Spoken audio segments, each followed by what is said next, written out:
first and most importantly, how are y'all doing today? Good. Ooh, better than yesterday. I like that. Okay. I'm better every single day. Ooh, better every day. Okay. I teach 8th grade pre-algebra. Okay. So this problem I call the chocolate problem.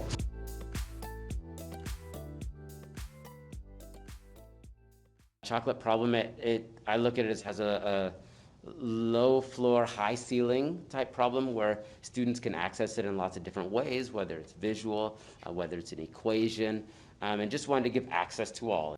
Assigning contextualized problems with multiple solution strategies means students can draw a visual representation of the situation and perhaps even use that visual to solve the problem.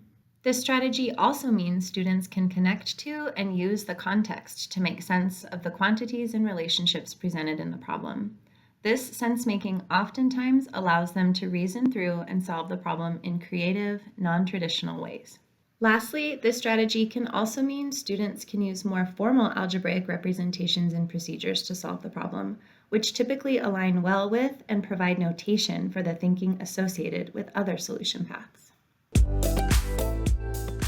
I mean, in my class, when it comes to building culture and allowing for these type of problems or this type of work to happen, I mean, it starts on day one, but it's not just that kind of first week of school that we all think of, okay, I'm going to set these expectations and the kids are just going to know. No, it's like a constant everyday showing it, leading it, and just that constant reminder to kids that this is a safe place. You're going to share with each other the work that you have, whatever that work may be.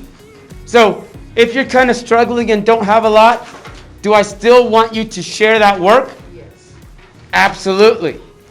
If you feel like you're pretty confident and you have the answer, do I want you to share that work? Yes. Yes, absolutely.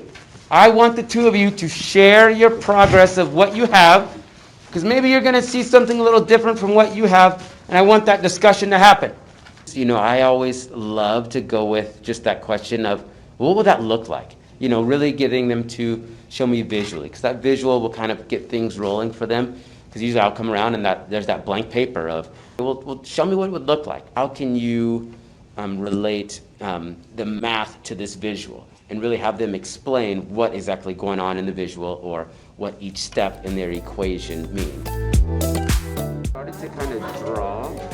See if you can draw each of their situations. So let's say like Theo, what does he have? Lance, what does he have?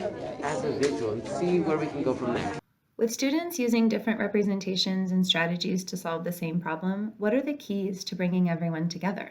I'm going to ask them to explain the work that they did. Okay? And we're all just going to be taking a look at the different pieces of work, doing a little compare, contrast. See, is it the same as what I did? Is it different? Are there similarities to what I did? Okay, anything in common? Just kind of analyze the different variations.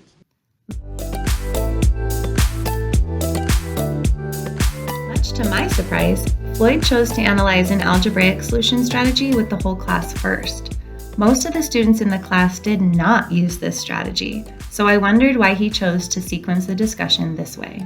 And you know, initially I did want to go with the visual because so many kids used it, but I kind of have a thought of, no, I'm going to start with Tannen's example because I want the kid to say, oh crap, I have no idea how to do that. How did he even figure that out, right? And then he goes through and we kind of explain together. And then I showed that visual, and once we had the visual on the board, making those connections of, this is the same thing. You doing that visual, you're going through those same steps as he did in the equation, just so they could have that peace of mind of, okay, I can, or you know, I did those same things. This first side of the equation, the 2b, why is there a 2 there with the b? Don't. I appreciate it. And then over here with the 4b. Okay. And then Dylan, right here, the 29. Why 29? It's because he like added the. Oh, well, I have to read it if I look at my paper. 29 loose candles. There we go. Okay. Dylan, one last one. Over here we have 5. Why 5? Lewis can. Thank you. Okay, so we can see how that equation represents the situation. Whether you're doing the visual method or this fancy equation that we solved, well, we're seeing those same steps, right? I want us all to take a look at Tim's work. Tim's work is a little different from both of those, right? Yes. Yes. But if we look at the process that Tim just took, what did he do first? 29 minus 5. Yeah.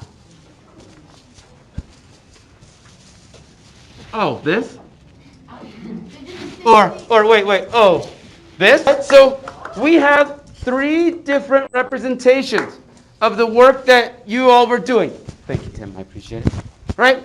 But what I want us to realize is, well, within each of these 3, I'm seeing a lot of the same work that was done.